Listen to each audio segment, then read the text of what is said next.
Tony Dunn. Ain't nothing to it but to do it, brother. Let's roll. In a world where Carolina Panthers fans have an insatiable thirst for Panthers news and opinions, only one podcast roars ferociously. It's the C3 Panthers Podcast.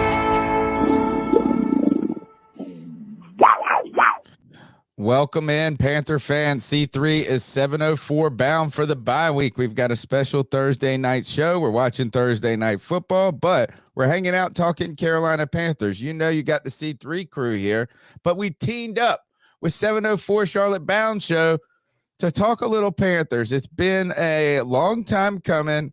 Friends of, friends and supporters of each other's podcasts. And we've been trying to get this collab going for a minute. And now we are here to do it. My name's Tony Dunn. I'm the host of the C3 Panthers podcast. We're live every Tuesday night. We've got a post-game show, but we're on a break this week.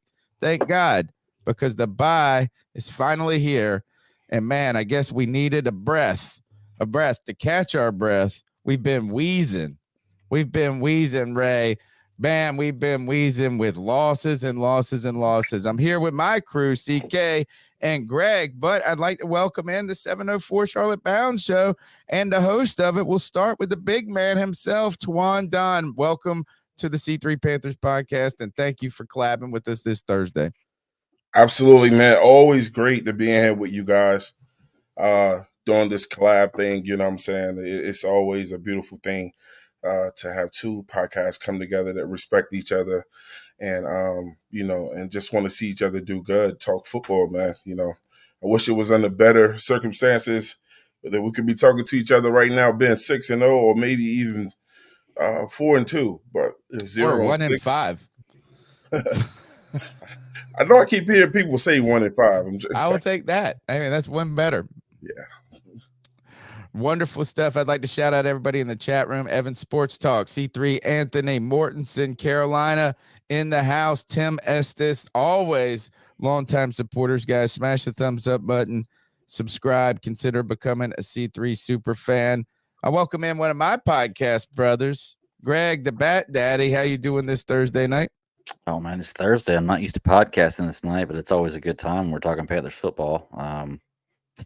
Unfortunately, like we said, 0-6, it's hard to talk Panthers football and they're really positive, but I think somehow, some way, with this group of folks, we're going to figure out something positive about the Panthers football team tonight. There you go. If anything, it's a good a good bunch of people to talk. Claire, welcome in. One of the co-hosts of the 7:04 Charlotte Bound show. Say hello to everybody and tell us a little bit about yourself and the podcast. Hey, everybody. I know he was just talking about being positive.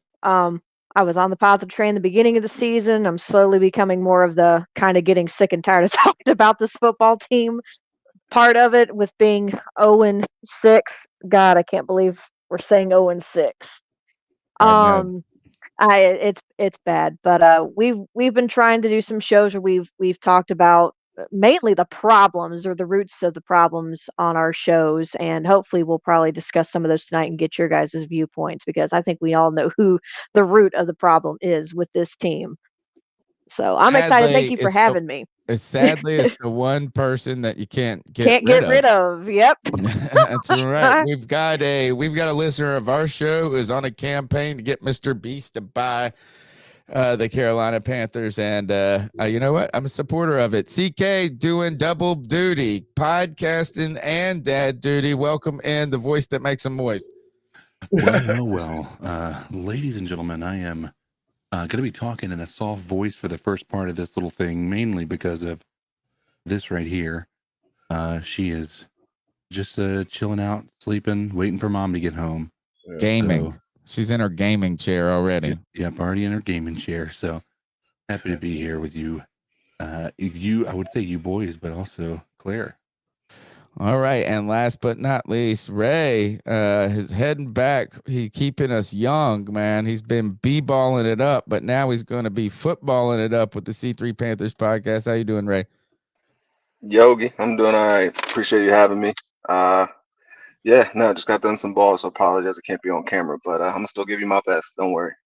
Word up. Twan, tell everybody where they can find your show. We got to get Twan 47 followers or something like Yeah. that. Get them to 1,000. They're on a quest for 1,000 followers, and we're going to help them get there, guys. If you're listening to the C3 Panthers podcast, make sure you sub up, but tell them where they can find your show and what you guys are, kind of your schedule and what you guys are doing. Yeah, absolutely. 704 Charlotte Bound Show. It's a show that we started.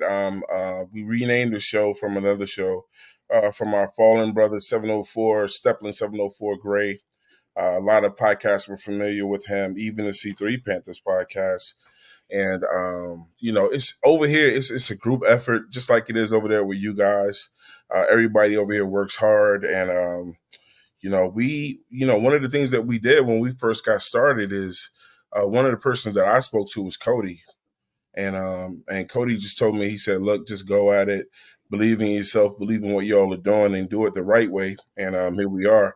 People said we wouldn't make it back here, and we're almost about to hit 1K. You know what I'm saying? We come from a situation where we were doing multiple Ks, but this just feels right. Good, man. All right, well, I'll start with you. Is the Panthers 0-6? What are your thoughts on this team at this current juncture? Man, I'm over the Carolina Panthers, bro. No, that's hard podcasting life right there. To have a show about the Carolina Panthers and to be over them. So, I did a show last night, where I talked about the root of the problem, and it's called A Recipe for Destruction. I implore everybody to go check that show out. But I really detailed from the top to the bottom. It's like we're like this dish. And in order, to destroy something, you have to talk about things that destroyed it. Because if you think David Tepper is the only reason for our 0-6 start, he's the catapult, but he's not the only reason. Bad management, all types of things. We can't stay healthy, Tony. We can't stay healthy. No, man. Every time you open Twitter up, somebody else is hurt, man. I mean, people that aren't even playing getting hurt. Right. We weren't even that good to begin with. But now, I don't know, man. I was one of the people at the beginning of the season said we was going to win 9 games. Mm-hmm. You sure did. I expected you sure 10. did. Yeah. Look, Greg, Mr. Pessimism over there. Greg, dang, had 10 wins in his little queue. And if you go back and watch, there's a reason why I didn't expect it. I didn't think we were going to win 10, but based on what we gave up, I expected 10 because we won 7 last year. Right. And that's and with him just saying that, I was at that like 7 to 9 wins max. And I was also on the we will start 0-2 because Bryce will be the starter. And man, was I crucified for that. Ray, did you think it would be this bad? You're looking good now about it, right? No, and that's funny. It's funny you ask that because I feel like I went on this long rant of like, listen, y'all, like a lot of people, on our show, like kind of get on me for just not always being the cheerleader fan. And with that being said, when I'm making these predictions, because these are my opinions, like I said, I was kind of getting crucified for it. I remember just maybe within the last week or two having a show, and I'm thinking to myself, like I go on this long rant where I didn't expect it to be this bad. You know what I'm saying? Like I expected it to be growing pains type bad. You know what I'm saying? Not this is just from top to bottom awful. I expected there to just be growing pains with Bryce, him starting. I mean, it was my whole spiel was he's going back to back division games, one of those in prime time. I understand he's from Alabama, he's played a lot of big games, but like this is the NFL. You're the first overall pick. You have 2 big games right out the gate. In my mind, it's just like I didn't think we as a team, the coaching staff and Bryce, were going to be up to it. Now to sit here and be 0-6 with this coaching staff and the way like on our show, we kind of said it was like the Avengers. It was like just the perfect cast of coaches, whether it's young and old and just their resumes and everything. It's just 0-6 was just not expected. 0-2, yes. In my humble opinion, I figured we'd be at like 2-4, maybe 3-3 at this point. So to see 0-6, pretty tough. Yeah, I think for me, it's not even the record. I mean, obviously 0-6. I didn't see 0-6 coming. I was in the set like exactly in the same wheelhouse about the number of wins that you had, and that is 7, 8, or 9. I felt like 9 would be an overachieving, like a really a season to be very excited about. I felt like 7 was kind of the mark that you're trying to hit just to be successful and better. I mean, you should be better. You're better. You would think more experienced coaching staff and ultimately a better run organization by that point. Secretly, I did think there was a way, I didn't want to admit it, that, you know, you could be a 6-win team, and just because there's a lot of new parts going on. But for me, it's not the record that's been difficult. It's just been how bad it's been. You know, is that not only are we 0-6, but it's hard to see right now the team getting not only better in the short term, but now we're sitting here, at least some of us, or I am, is like sitting here going, man, are we going to be talking about a new coaching staff at the end of this season? Are we going to be, you know, and I didn't have this on my bingo card, guys.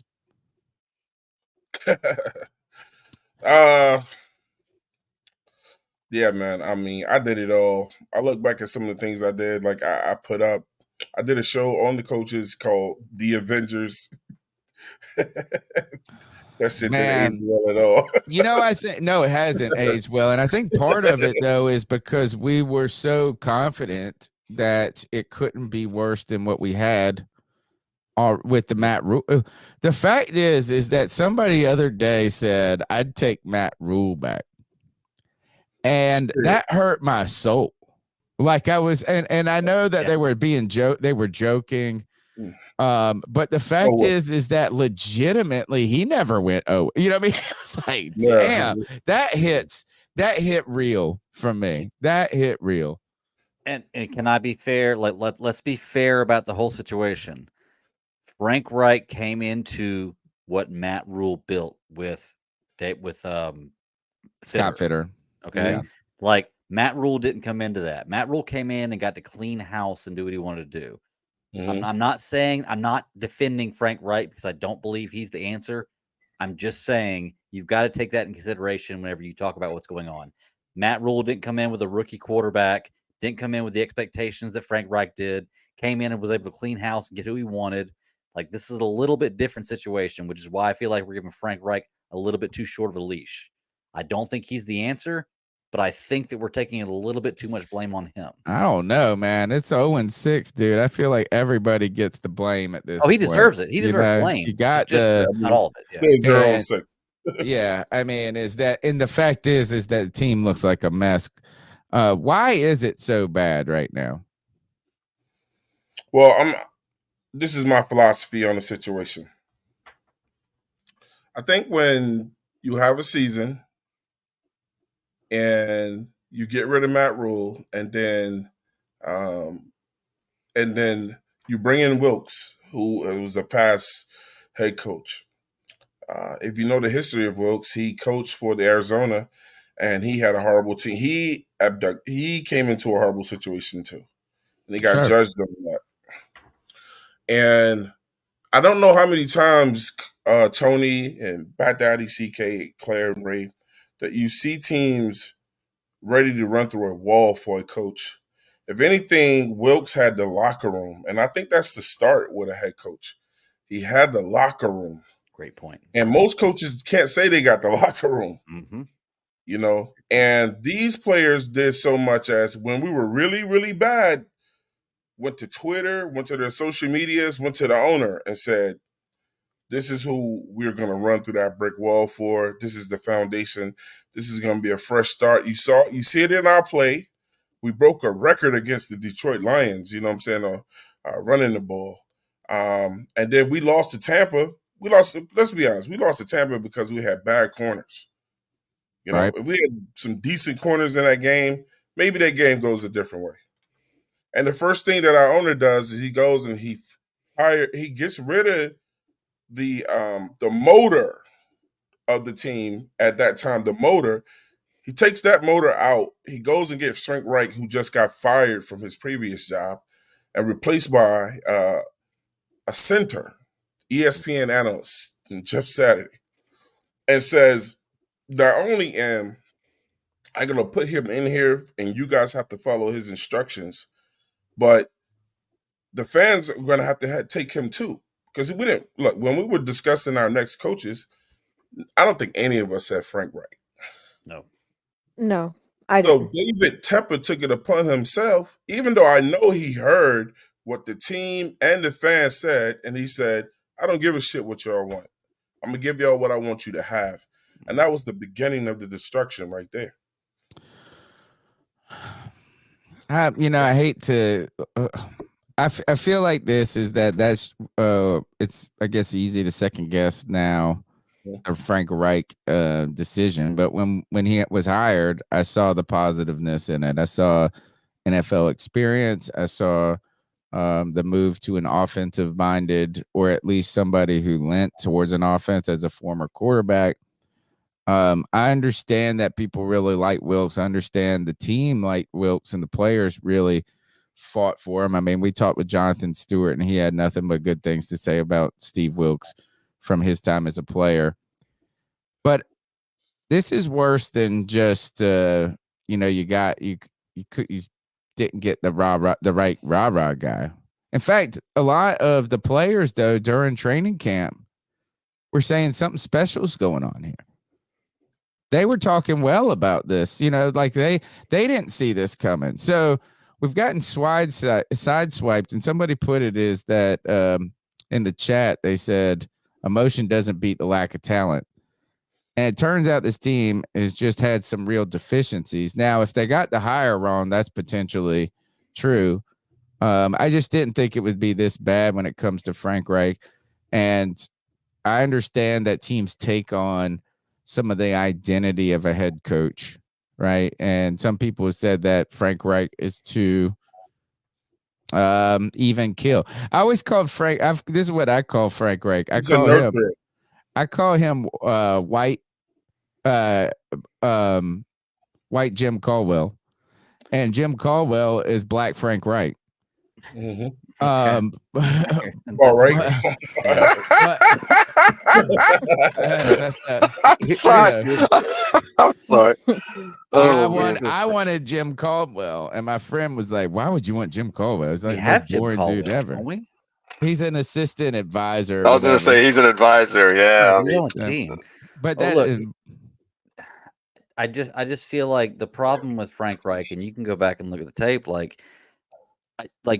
Tony, you said that having the team and having the players and having the fans isn't all what makes a coach. But Steve Wilkes had more than that. He took all that and won with it. Like, we had what we needed. Like, we had exactly what we needed. You can go back and look at it. I wanted Steve Wilkes as my coach. We had exactly what we needed right here in front of us. Mm-hmm. And for some reason or another, when for the first time in David Tepper's history, the Panthers were working with PJ Walker as quarterback and Steve Wilkes as coach. He decided to change things up. I don't know why. I feel like he should have built off that, but it's more than just about having the team and having the fans.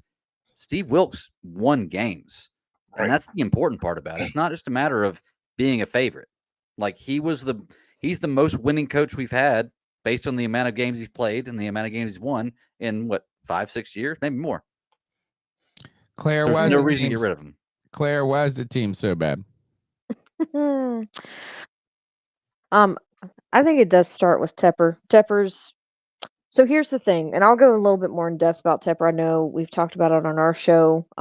There's been mainstream, I guess you could say, sports entertainment and sports media outlets that have talked about it. I wholeheartedly believe that Tepper being as hands-on with this team as he is wanting to be is also part of hindering a lot of what's going on.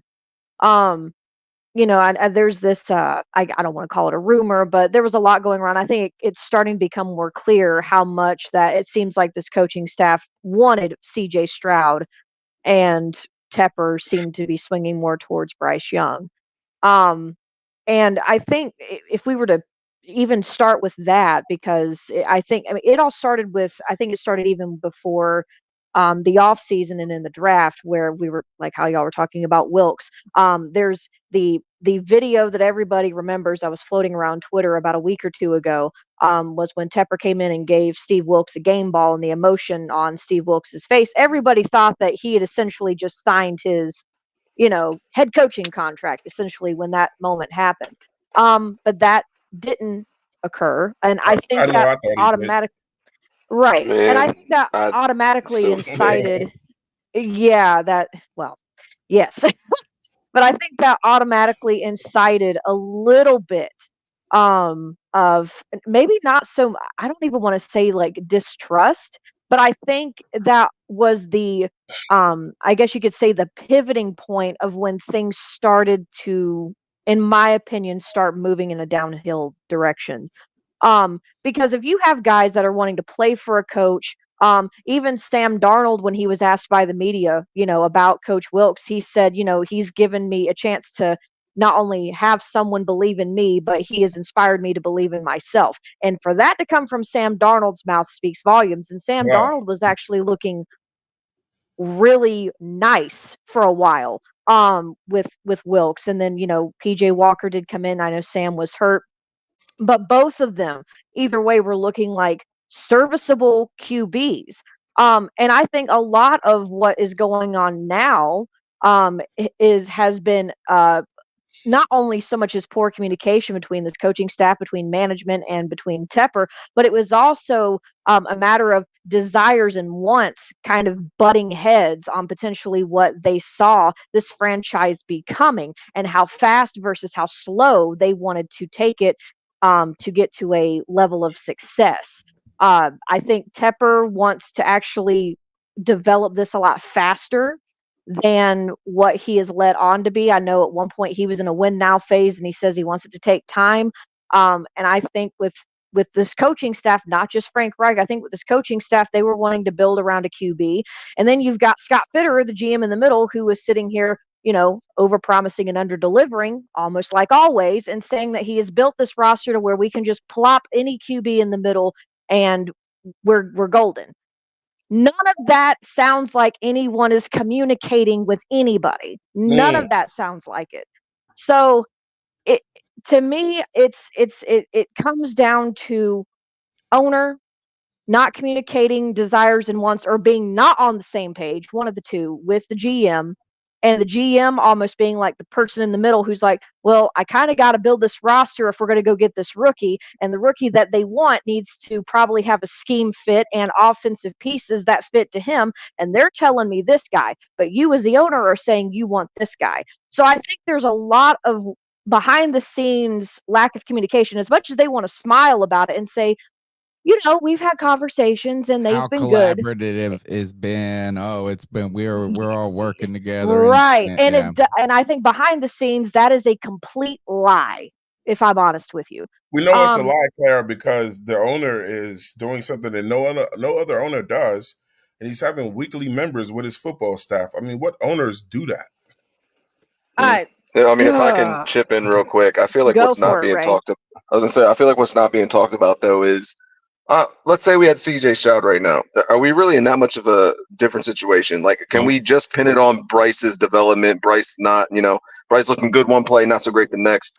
Can we just put it all on Bryce? Like, I feel like that's also getting lost in all this. Like, and I feel like, I don't know. Let me take a second and almost apologize to Bryce, where it's just like, I was at a point where I wanted to see this guy sit and develop. Like I was the one that was screaming, Patrick Mahomes and Aaron Rodgers, and we just watched Jordan Love, all this kind of stuff about letting a quarterback sit a couple years and learn, yada yada yada. So, I ain't apologizing to his ass. Well, I'm still gonna apologize though, because I think we're honestly just putting way too much on this cat right now. Like, we're obviously nowhere near as set up as we thought. So we were just saying it on our show, I think it was last night, where we were saying like, oh, this is the first time a team's drafting first overall that like literally just needs a quarterback. Usually teams that are drafting first overall and grabbing a quarterback are terrible teams.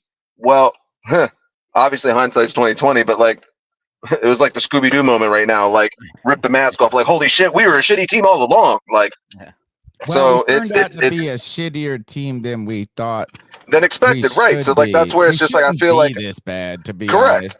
Even with especially with this this talent. coaching. Yeah. Right. The other thing is, though, I know a lot of people get upset when you say, "Would if we put Stroud on this team, would we be much better or different?" I don't But think so. I would also argue, though, and look, is I'm not upset about the pick. I didn't. I wasn't. Bryce wasn't my first go-to, for some reasons, but I'm also a fucking just a guy who sits in his attic, basically, and talks about football. So if football people have beliefs about this, and I trust those guys, then I'm all in on Bryce. But I think if we reversed the question, though, and said if Bryce was on the Houston Texans, I don't know if he would be playing as well as Stroud is. Stroud's playing out of his mind right now. He wouldn't. He is be. literally on. He is on pace to have the greatest rookie season, if I'm not mistaken. Yeah. So I mean, last week is going to that's throw a saying bit of something. last week is Well, going he to had throw a one bit of a pick wrench last of week. gears. No, I'll well, take- he would have had two if Bates didn't. Hold on. No. We can't do this because when Bryce played this exact team, Atlanta, he had those two picks from Bates, right? And nobody wants to talk about Bates dropping the pick that CJ Stroud had. So he should have had two had Bates actually had the same hands he had against Bryce. But he also you're had right. a But what play I'm where saying he is, in the final manipulated stats, it's not going Bates. to show would have. That's all I'm saying. Right. But what I'm saying is now you're starting to see CJ Stroud face similar defenses to what the Panthers did, and you can compare those stats. Now there's only one team you can compare CJ Stroud and Bryce Young, and that's against Atlanta. And it doesn't look like it's that much of a difference. I have a bold prediction that by the end of the year, it's not even going to be a question we made the right choice. Wow. Okay. And then All if I can add, real quick, if you don't mind, can I add Go just ahead, like please. an added bonus to that question? Where do you think we would be at if we just let the red rifle be going right now and Bryce has been sitting and learning? Like, I guess, let me be selfish. Like, this is what I wanted. So where do you think we would be at right now, 6 games in going to the bye week, if we let Dalton go and heading into the bye week, now we're getting Bryce ready to start week 7? Well, I mean, I guess it would be week 8. I think you my would. I mean, if it depends on what your measurements are, is that would the team be significantly better? Probably not, because you're facing so many injuries on defense and this and that. But we can clearly see that Andy Dalton was better suited in this offense against that Seattle game. I know they threw it 58 times. But he was under duress a lot. He was facing a lot of the same challenges that Bryce faces. But because I think of his experience and his confidence in that experience, that it translated, and I would say we would be better. We would be better off. I don't know if I like that idea, though, personally, as I like the idea of learning on the job. Yeah. And getting the growing pains out. And the league is so fickle and so and it's not just fans, it's the coaching staffs, it's the GMs, it's the owners. They got 2 years in them, and that's it. Is after 2 years, if Bryce isn't where he needs to be, teams are moving on. I mean, look, what did Justin Fields got 2 years. Zach Wilson. Yeah. We didn't even get Cody's guy a chance. I mean, with our team. No, we didn't. Yeah. And look, I think that honestly. Well, I mean, not. Go ahead. Go ahead. I was going to say, coming into it, like, I think that if we talk about the topic of Bryce Young and CJ Stroud being switched, I think you drop CJ Stroud on this team, there's a chance we have 2 wins right now, but there's a chance he goes 0-6. I think you drop Bryce Young into Houston, he probably has 2 wins right now, but he doesn't look as good as Bryce Young. I think the bottom line is I think CJ Stroud is a better quarterback than Bryce Young, but I think that the situation in Carolina, you can't drop any quarterback into as a rookie, and they're going to be successful. I'll even throw this out here. I think if CJ Stroud came to this team, I think it would have ruined his ability to actually be a good quarterback in this league. Maybe. Yeah, it might hurt him. Because how often do we find people who are not? And again, I don't know enough about CJ Stroud, but I'm saying there is a potential that even Bryce Young is going to have impacts from being thrown to the wolves with a makeshift offensive line, an offense that isn't designed to be able to get the ball out quickly, apparently, with no weapons to be able to actually get open. within the 4 seconds, you want to see a quarterback drop back and get the ball out of his hands. You know, so CJ Stroud in this exact situation could very well also ruin his development. I just have hope that Bryce Young has a little bit more, between the ears that's going to allow him to be able to adapt. All right, well, let's move on to Bryce then. Oh, Go okay. ahead. I was just gonna say. So I guess so. Were we all hoping for Trevor Lawrence here? Because we saw in Jacksonville at one point the conversation started to happen. Correct me if I'm wrong. That he may be a bust. I mean, like, oh, it's not looking so well. But now, obviously, what was it, year 3, and obviously this year as well. I mean, now it's a whole other conversation. Like, he's looking like a great quarterback. But I guess that's my thing. He's still throwing a ton of interceptions, bro. He's still turning the ball. Well, I mean, but overall, he's playing better ball. Like, he's making he makes that team a competitive team, a contending team, at least in their division. And well, things like that. I mean, like, and he's you know what I'm saying? better. He better. Right. I mean, at this point, you would expect it. We heard that we were told he was the most a generational talent that we hadn't seen since Andrew Luck. I would say both of the look is. First, I think that Trevor Lawrence has underperformed what people said he was going to be. I mean, in my opinion, yes. Overall, he has. Well, I mean, he's third year in. He's already gone to the second round of the playoffs in his second year after an amazing comeback. Okay. Yeah, I mean, look, I think a lot of this, and to go maybe to kind of, I think what CK is, because CK I feel like is being the most complimentary of, or at least suspicious of Stroud's. How Stroud would do in this versus Bryce Young. I think the problem, what this comes with Bryce Young is for me, I just try to remind myself of a couple of things. Number one is that I think a lot of the expectations are created by us. Mm-hmm. And the disappointment that comes when it doesn't meet those expectations really has very little to do with the player, their own development and what they can be, but just the fact that we projected them to be so great. And so when they're not what we wanted them to be, then you're disappointed. And so I think for me, this is why I'm not ready to just go out there, CK, and say, oh, if Stroud was over here, he wouldn't be doing good. If Bryce was over there, he'd be doing the same. I think this is just what CJ Stroud did. He has exceeded expectations. That's what he is. And I think that all the Texans team, the coaching staff has, but look, he's dealing with a makeshift offensive line. 4 out of 5 offensive linemen starting offensive linemen out. By the way, looked way better than our offensive line. That's fine, but they're still all backups, though. But you can talk about it being makeshift all you want, but when you look at rankings, it looks better than ours. You're not making me feel any better about this. They didn't win 7 games last year. They're with a brand new coaching staff. CJ Stroud is facing a lot of the same challenges that Bryce Young is. But what I'm saying is just because CJ Stroud is playing great doesn't mean that Bryce Young isn't good. Agreed. And I don't think that if Bryce Young was in Houston, that he would necessarily be playing to the level of Stroud is. And I don't know if Stroud would be playing the level. But I just want to compliment Stroud for his debut in the NFL rather than saying, I guarantee he's glad he didn't come here. I guarantee. That's rough. Listen, hey Tony, right. You got to promise me to go back and listen to the show I did last night, that Recipe for Destruction. I will. We're talking about a lot of that shit now. I guarantee you'll love it. But listen, I'm going to say something that make you guys' eyeballs get big. I said it last night. Ray heard me say it. I think if we bring 2 people back from last year, only 2, I think we're different. Only 2 people. I'm not saying we're winning, but we've won some games. That's Wilkes and Sam Darnold. Oh God. Run it back with and Sam Darnold. And guess what? We wouldn't have to have not having to given up for him. I was one of the ones that wanted Sam Darnold to fuck out of town. And you know, I say sometimes when you wish, you better be careful what you wish for. Because Sam Darnold, and it hurts me to say, Sam Darnold could be actually balling right now.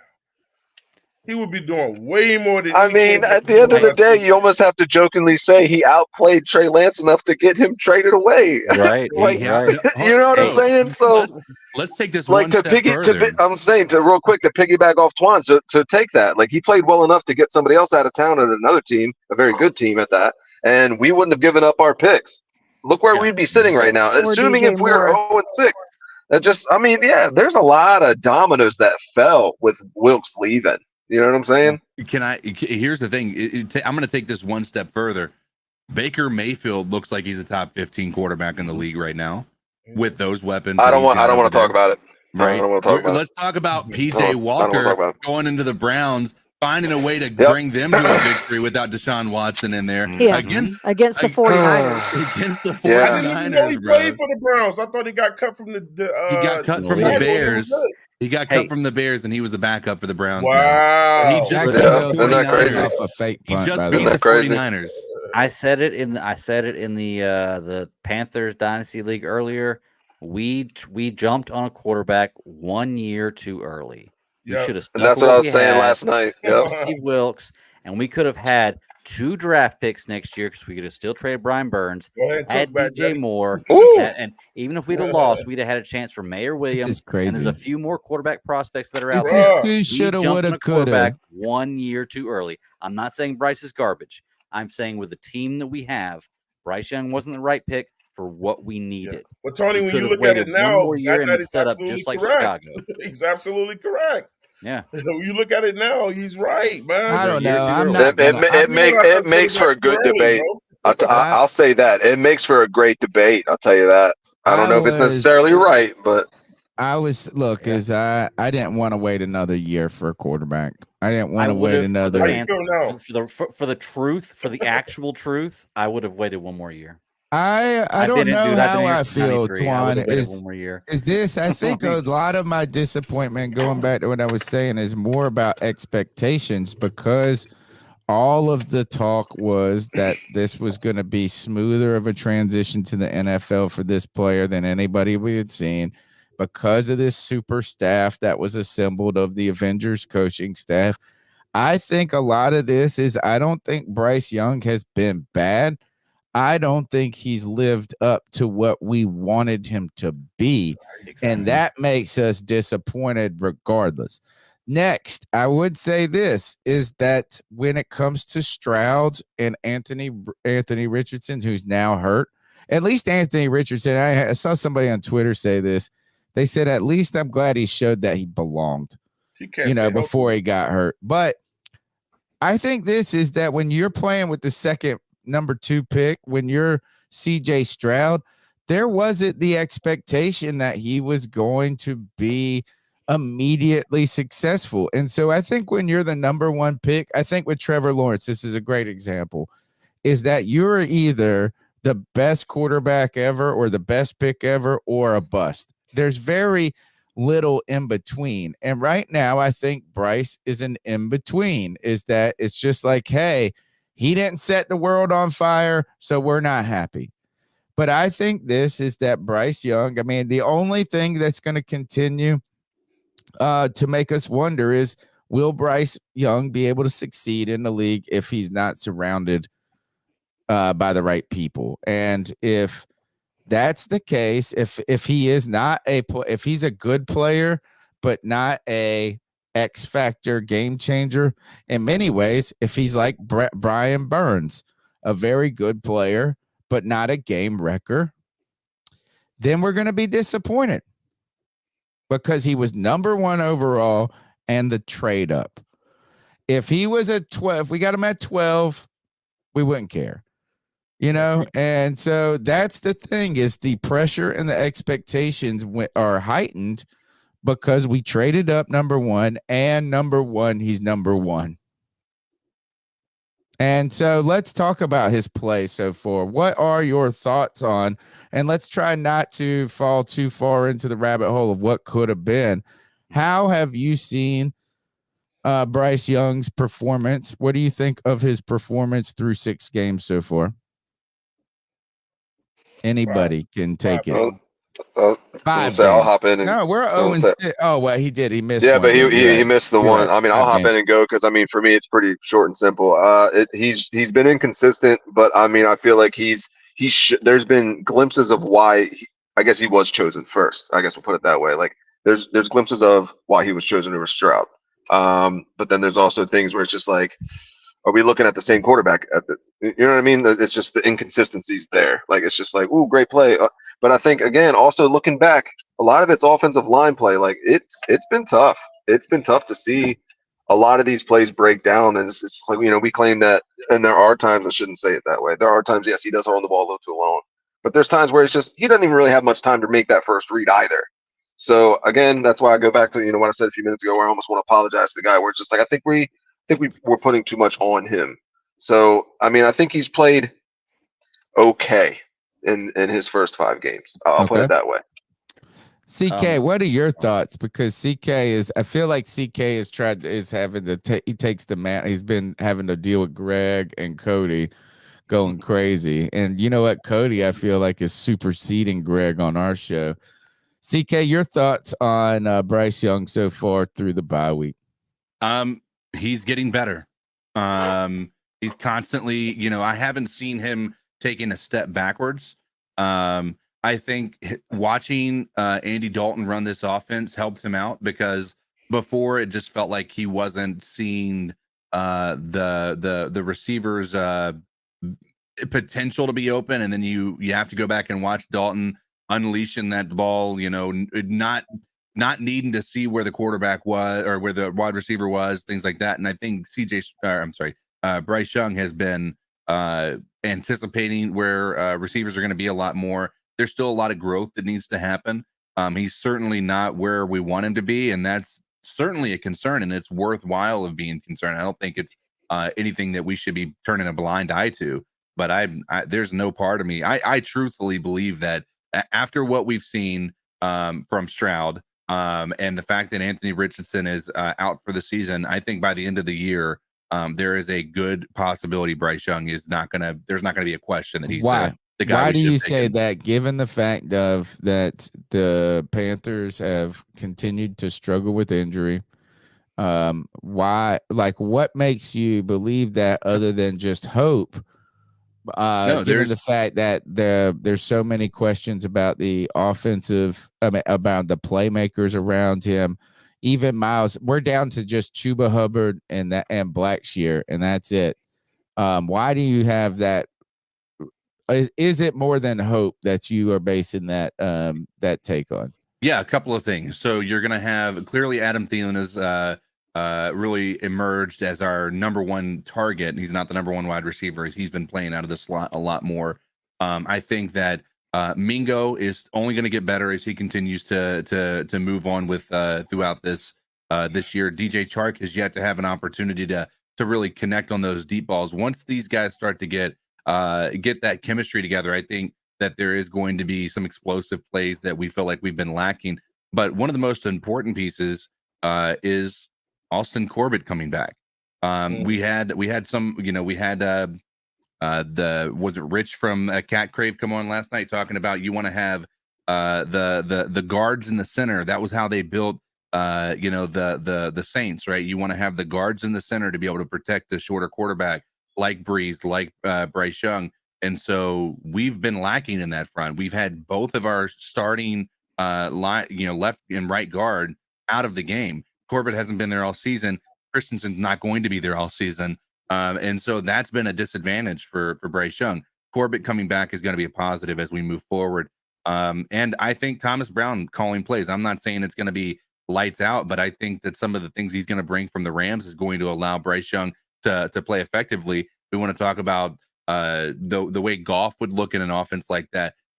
He comes from an offense that can turn basic wide receivers into incredible number one wide receivers on every single team in the NFL.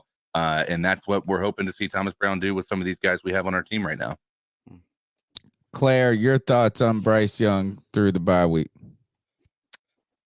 I mean, they kind of echo what everybody so far has said.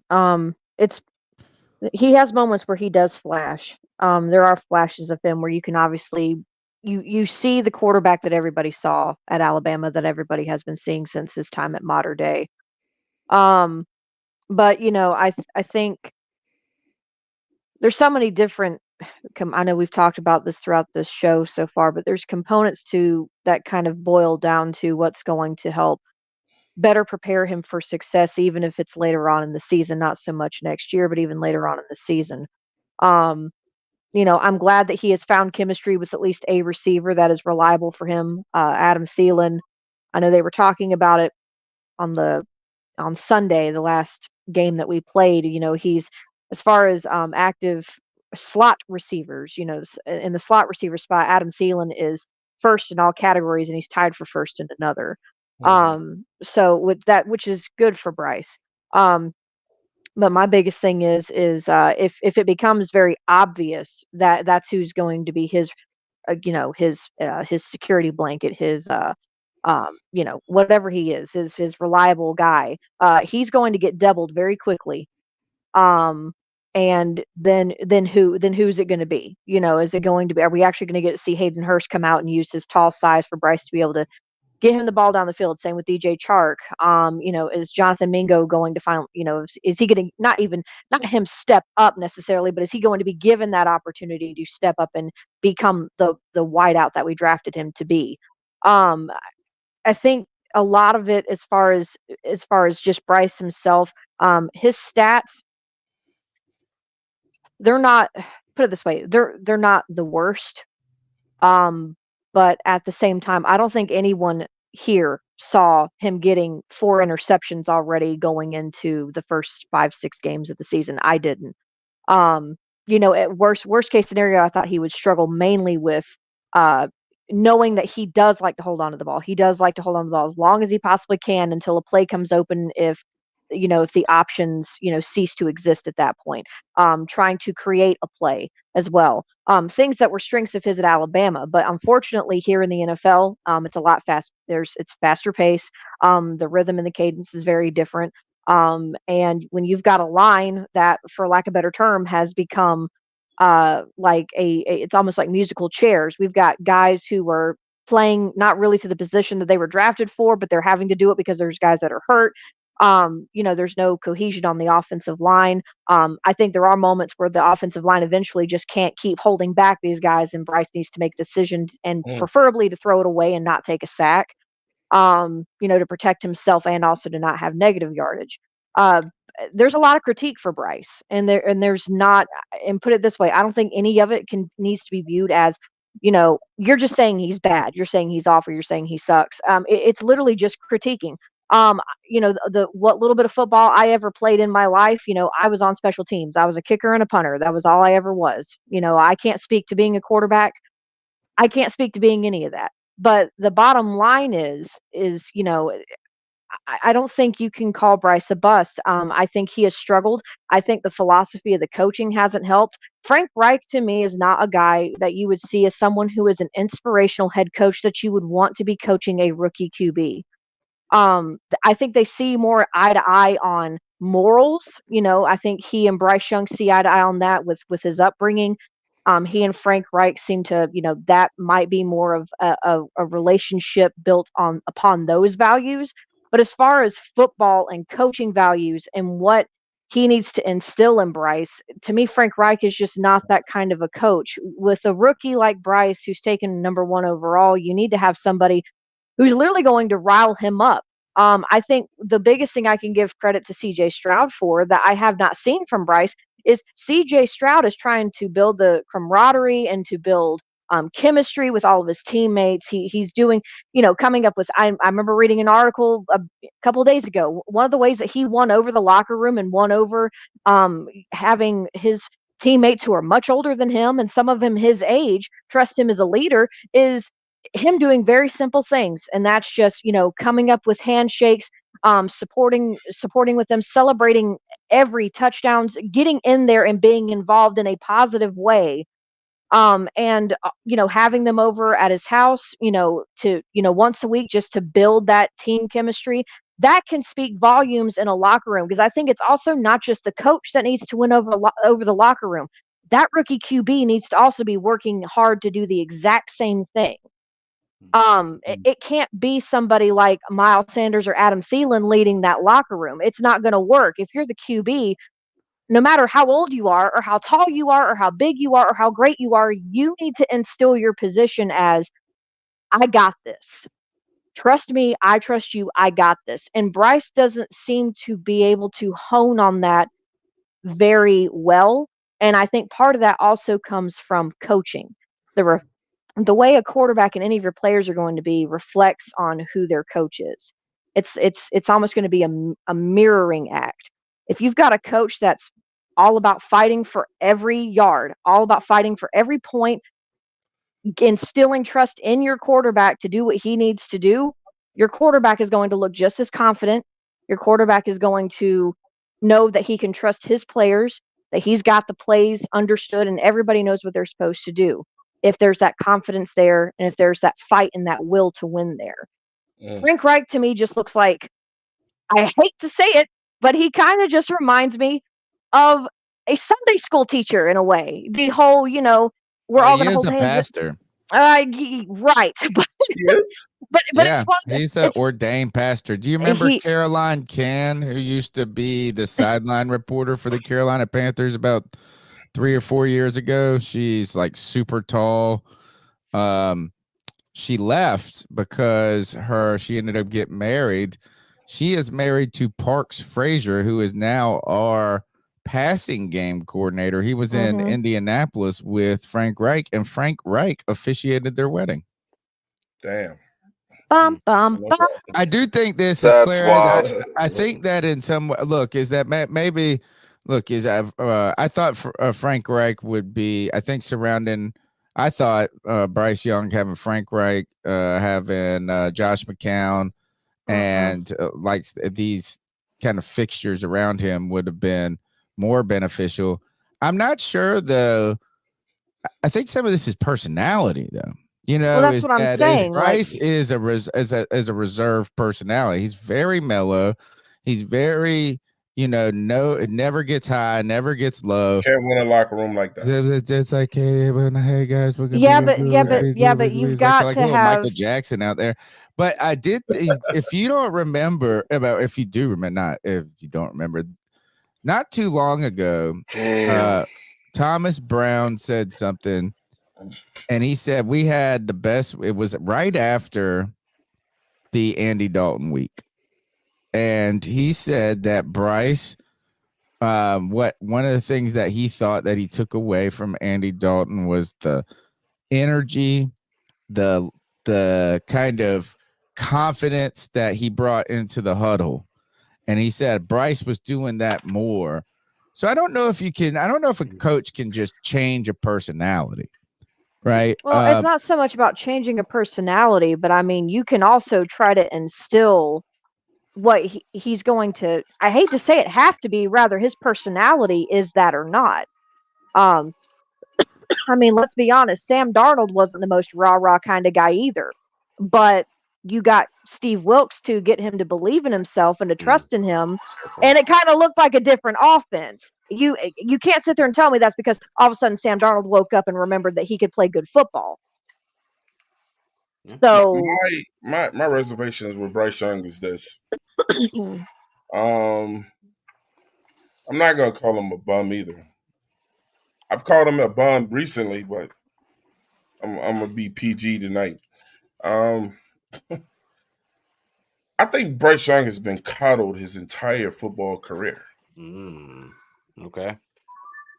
Ever since high school, and I forgot what show it was, but man, Clara did a really good piece on this.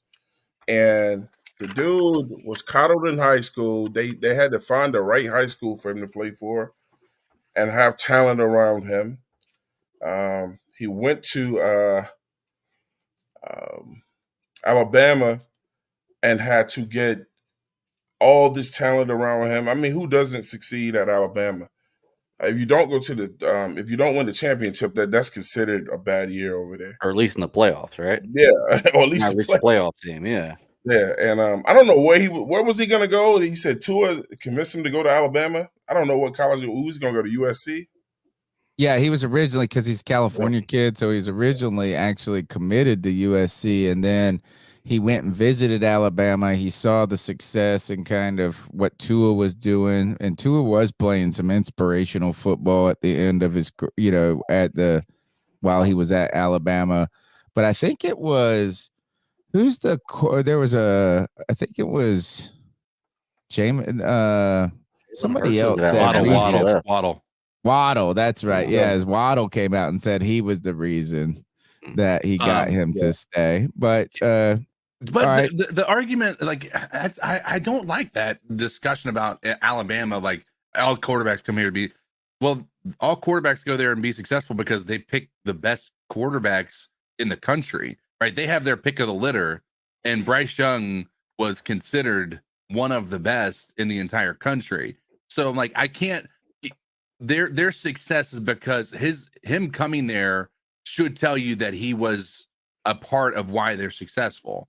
So I don't think, like, I don't think that you're going to be taking somebody who's going to be going to Liberty like a Malik Willis and putting him into Alabama, and he's going to be having the same success that you saw Bryce Young and Jalen, or I'm sorry, Tua have, and what have you. Like, I mean, I just don't like that argument, because just because the team, the Alabama has a history of being good, doesn't mean that it diminishes his value as a quarterback. Honestly, I think it raises it. All right, so so let me explain to him why I'm saying Cottle. Because look, CK just made a great point, but CK, when Bryce Young goes to Alabama or whatever quarterback goes to Alabama, they're surrounded by nothing but 5 stars. You know what I'm saying? So they're only going to be. I feel like the one time when you really get to see some quarterbacks' talent is when they're playing with guys where they're willing these other guys on teams to wins, and you can see, like, this quarterback is the grave difference. You know what I'm saying? So over there, even with Bryce Young, they still lost games with him. You know what I'm saying? But the guys around number 5 process. So my point about Cottle is this: Bryce Young has never been in a situation like he has when he came to the Carolina Panthers, where everything's not set up for him on a platter, where everybody around him is just as good as he is, or whatever. So now he's got to really be a quarterback, and now his skills has to come out, And then, like they said, as an ex-football player, he ain't gonna win me over in the huddle. He ain't got, Bryce Young has no dog in him. You gotta have some dog in you in the NFL. If somebody gets out of order, and I can think of a lot of quarterbacks where, you remember when Ekwonu jumped outside about 4 or 5 times in that game? Bryce Young should have gone nuts on him. Can you think of some quarterbacks in the NFL or past in the NFL that would have grabbed Ekwonu by the face mask and said, if you I don't know if they would have done that as a rookie, though. Huh? I don't know if they would have done that as a rookie. Tom Brady wasn't screaming and yelling at people when he was a rookie, or when he just came in. He didn't have a guy going outside. I'm not saying physically. I'm not saying physically grab his face mask. I'm just saying, let it be known, you're killing me. You know what I'm saying? You're hurting me out here. What we trying to get done? Look, he's never going to do that. Who's he going to ever argue with? Ever. Yeah, I agree. He doesn't intimidate anybody. That's the problem. He's not and I'm not saying he can't, but he doesn't intimidate anybody. I'm sorry, he's my size and he doesn't intimidate anybody. Look, here's my thoughts on Bryce Young. Okay, Ouch. Everything we've been saying is valid. Like everybody's making great arguments about the good and the bad of Bryce Young. Yeah. The bottom line is we traded for him, and he's not performing above the level that he should be at a number 1 quarterback. That's okay? the bottom line. I've watched the All-22 tape, and I'll give it to you. Our offensive line is shitty. Okay. But I've watched the All-22, and I've seen him not throw the ball to wide receivers that are open downfield. I've seen him throw the ball to wide receivers that are open downfield and overthrow them. And you know what? Every quarterback in the NFL throws the ball to a wide receiver and lets them get a 50-50 ball. There doesn't have to be 3 yards of separation between a receiver and a defensive back to throw the ball to him. Bryce Young's waiting for the perfect moment.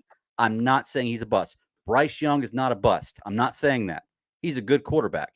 He's not the right quarterback for what we needed in Carolina right now. And to be honest with you, I don't think anybody is. I don't think we should have drafted a quarterback. Going back and looking at it now, we shouldn't have drafted a quarterback. I don't think that Bryce Young is the guy that's going to bring us to the future. He may have a good future going forward, and we could build around him like they did with Trevor Lawrence. The problem is we've given up everything to get him, to be able to build around him what we need. Everything. He is one of the reasons. that we're in the situation that we're in now, and it's not his personal fault. It's just that you're Exactly. going to do all of that to go get a guy. He Exactly. better be the guy. Bryce Young, look, here's what I've seen with Bryce Young so far, okay? He does not come through in the clutch. There has been a moment in every game this year where we've had a chance to either hold the other team by scoring and change the momentum or to go ahead big time because he has the ball to do it. He's either turned the ball over on downs or on a turnover. Okay? He doesn't have that clutch. Furthermore, if you look at garbage time, it takes away to a third to a quarter of his stats, positive stats, yards and touchdowns for the year, if you take away garbage time. And then his stats look like shit. Okay. So all I'm saying is I get he's a rookie. I get it. Okay. He's not the rookie that was best fit for Carolina. I'm not saying he can't succeed, but he was not the guy that we should have traded up for to get this year, period. Like, he's a good quarterback. I think if he goes to another team, he can be very successful. I don't think his time in Carolina, because of what we started him with and the future that we have to build around him, he's ever going to be successful. I think it'll be 3 years and out in Carolina, to be truly honest with you. Tony, last thing I want to say about this is this. And I'm an advocate of this. I'm an advocate of this. You know what I'm saying? Because, when you do podcasts and a lot of people, when they do podcasts, we give up here, we give our opinions, we put it all the way out there. You know what I'm saying? It's just like sometimes we're lame ducks with our opinions. We put them out there. People see our faces, whatever. You know what I'm saying? I think the other problem with the Carolina Panthers, and I think me and Bat Daddy was talking about it on the free fall one time. I think it was me and him or whatever. But and part of the thing I was talking about last night for Recipe to Destruction, I think Carolina Panthers fans have never been more divided than ever. Yeah. I think the fan base has never been more divided than ever. And the thing is we as a fan base, we got to stop getting our fucking feelings hurt every time somebody critiques a guy that you like on the team, man. Right. Your feelings cannot continuously get hurt from somebody critiquing a guy on your team. You know what I'm saying? We're trying to get better. I mean, I think every content creator that comes up here, Panthers content creator, we all want to talk about wins. We don't want to sit down and be talking about these losses and whatever. But when we're talking about losses, I mean, what do you think there's a lot of great things to talk about when you're 0-6? You can only point out flaws, how to get better, how did we get here? You know what I'm saying? And a lot of fans, when they hear Bryce Young's name, they get butt-ass hurt. Why are you talking about Bryce? It's not Bryce's fault or whatever. No, and you can say, I'm not blaming it all on Bryce 1,000 times, and it's not getting to their ears. You know what I'm saying? Mm-hmm. But Bryce he's part of the problem right now, probably not due to his own, but what Bat Daddy just said, but when you cash in what we cashed in to go get him, and essentially our owner picked our coach and our quarterback and not the other way around, then what do you think we're going to say, bro? Yeah. It's coaching. Yes, it's coaching. Is it the team and injuries? Yes. Is it Bryce Young's underdevelopment right now? Yes. Is it the owner? Yes. Is it the general manager? Yes. Is it us? Yes. Is it the fact that we can't keep a team healthy? Yes. Yes. All of that. Everything. Well, there's some people right now in the chat that are we all play a part in this shit, bro. There are some people in the chat that disagree fervently with some of these perspectives on Bryce Young. I do think it is important to be able to listen to other people's opinions and it not necessarily be a referendum on them as an individual. And not people are doing it in the chat right now, but it is one of those things is that if you're critical of a player that you're not a fan, right? If you're critical of a situation, you don't know anything that's going on. And I think that's exaggerative. And I think too, being overly critical, and in many cases, like some people have said, is like we're 5 games in. We've got a terrible, there's a lot of other factors. I think those are fair points too. But we did ask the question, and part of this is just what are your thoughts on Bryce Young through 5, through the bye week? I would say the thing that is, and this doesn't go for Bryce Young. This goes for the entire team. The entire team I am disappointed with. I just or maybe not disappointed. That's not the right word. Stunned. Frankly, I'm shocked. Frankly, Reich, I'm shocked that it is I see what you did there. not better. I'm not saying that it needed to be Fun. playoff bound. I'm just really shocked that it wasn't a little bit, even if you say, hey, we got these injuries, even now the injuries have become wildly crazy, particularly on the defensive side, even more so to me on the offensive side of the ball. I thought it was going to be better. We also believed that Bryce Young, and this might just be naive on our part, and this goes to Ray's point of, maybe rushing it in too much, is I think it was naive to believe that Bryce Young was going to be this first rookie that never met struggles. Right? Is that because we listened to the talking heads so much, we were bought into the hype of how well prepared he was. And this, I'm going to tell you this, I've learned my lesson, guys. From now on, anytime somebody I hear the words from now on, generational talent or pro ready, I am going to just say, just stop talking to me. We throw those around too casually. Look, I think there's still a long way. I think that if anything, Bryce, the fact that he hasn't gotten hurt, I think the fact that he has gotten better, even if it's just incrementally, are good things. I also think this is that I'm not going to make a judgment on anybody on this team and the validity of their career going forward in such a short amount of time. I am going to say this, though. If I have one concern about Bryce Young, it's his size. And it's we've been talking about that for a while, Tony. I know, but I'm not talking about, I think before I saw him play, it was his size going to be a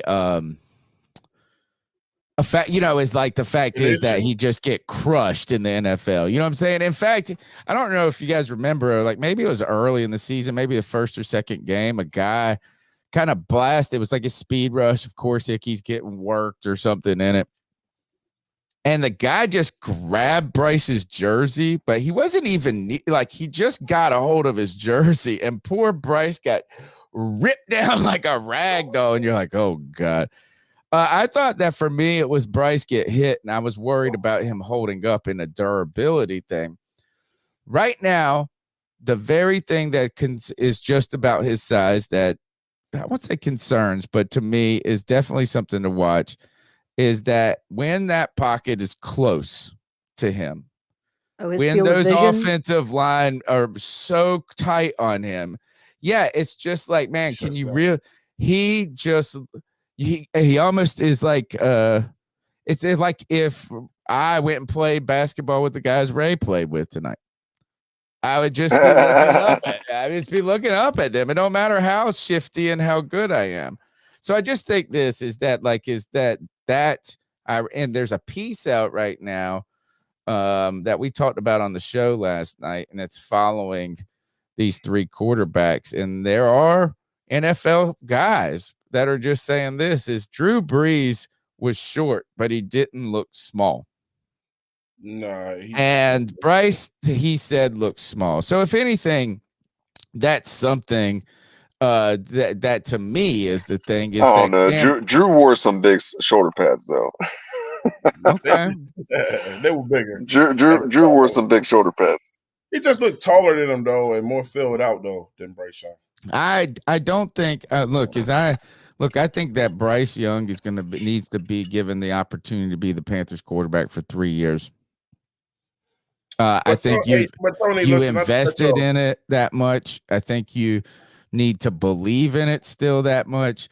And I do think that he has shown he can play in the league. I think this comes back to, it has nothing to do with him and his play. It's the expectations we put, particularly this staff too. And then I think too, it's not only the expectations, but also of how far short of those expectations. It's not that the expectations were just inflated, that people are sitting here going 9, 10, 11. Whoa, my God, we're going to win the freaking Super Bowl with a rookie. That's wild. But 0-6 and everything, the fact that Frank Reich and this staff could be one and done is bananas.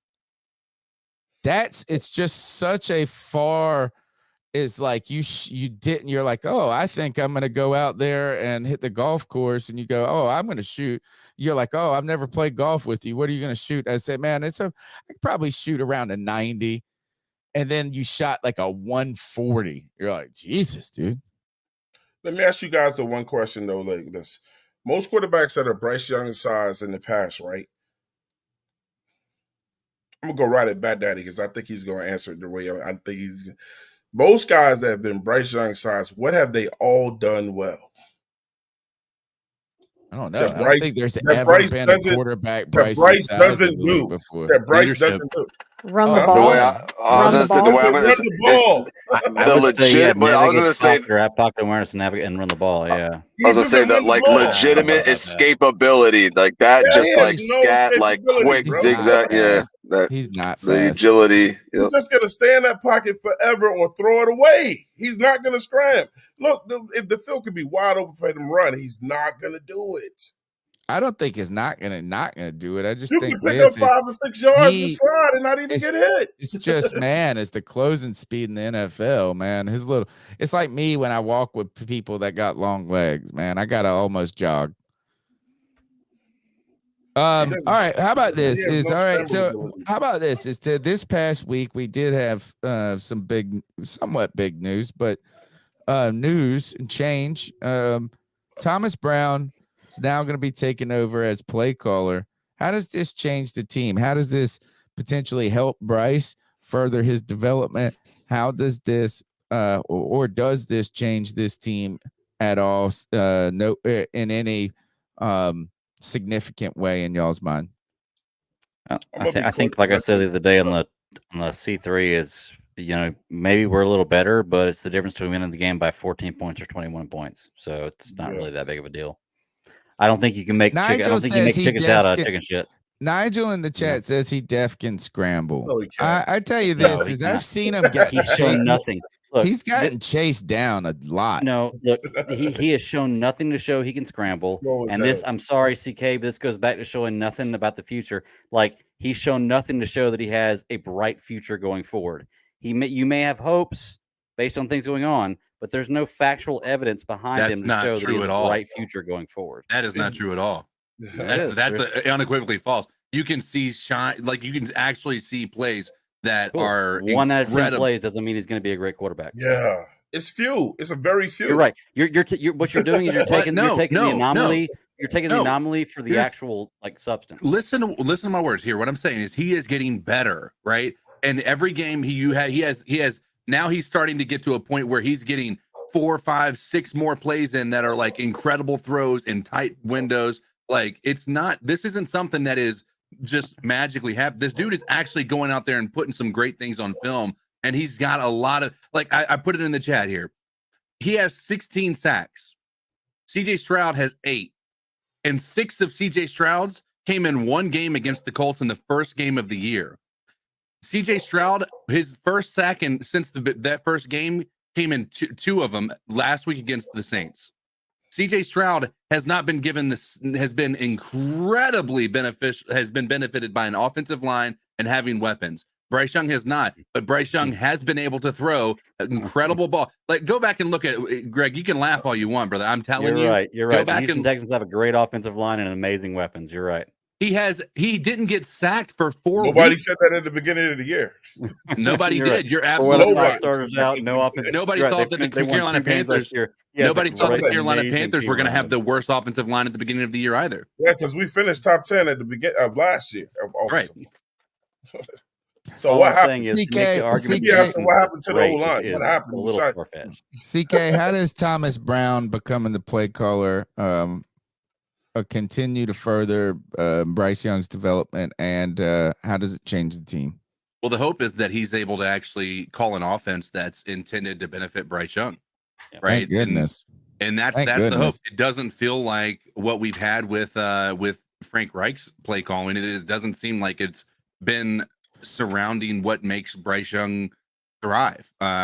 Again, my point about this is for people that are listening, and for the people on the panel, it's really got less to do with Bryce's performances, people's disappointment, and just the overall disappointment in the team.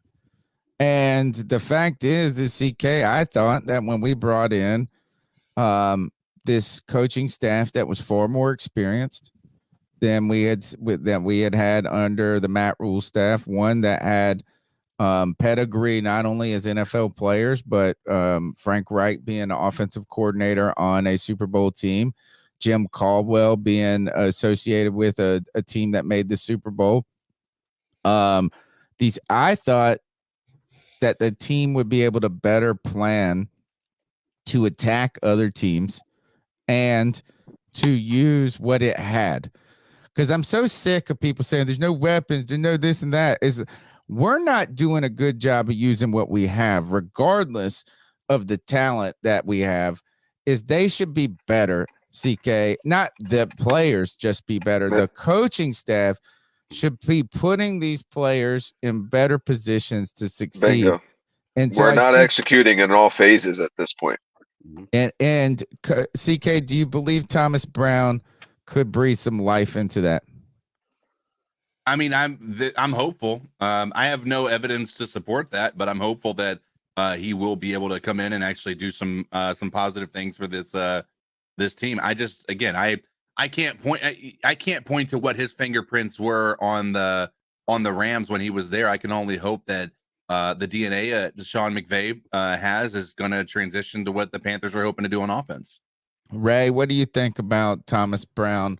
How can he help Bryce Young's development? Maybe what do you hope to see out of this offense when we come out the bye? Yeah, so I'm going to kind of stick with what I was saying yesterday, in the sense that I hope, and I'm going to put it the same way too. I hope to see kind of what we saw when he was with LA. So a little more passing heavy. Obviously, still planning on running the ball, and again, I guess to everyone else's point as well, just something that's going to benefit Bryce, put Bryce in a better situation. I feel like Bryce was not put in the greatest situations, and again, that's why I feel like there's times he flashed and there's times where he looked terrible. But again, also got to keep throwing in there with the injuries and the way the offensive line play, and I hope to see a just not so vanilla offense. Right. Does it make you feel good to know that the Panthers are only 3 games back and the Saints are getting blown out on Thursday Night Football? Is the division still in sight? I mean, technically, hey man, Yeah. I was saying, like, and there's a year that we started 1-3 or 1-4. I think it was 1-3 and finished 12-4. So you never know.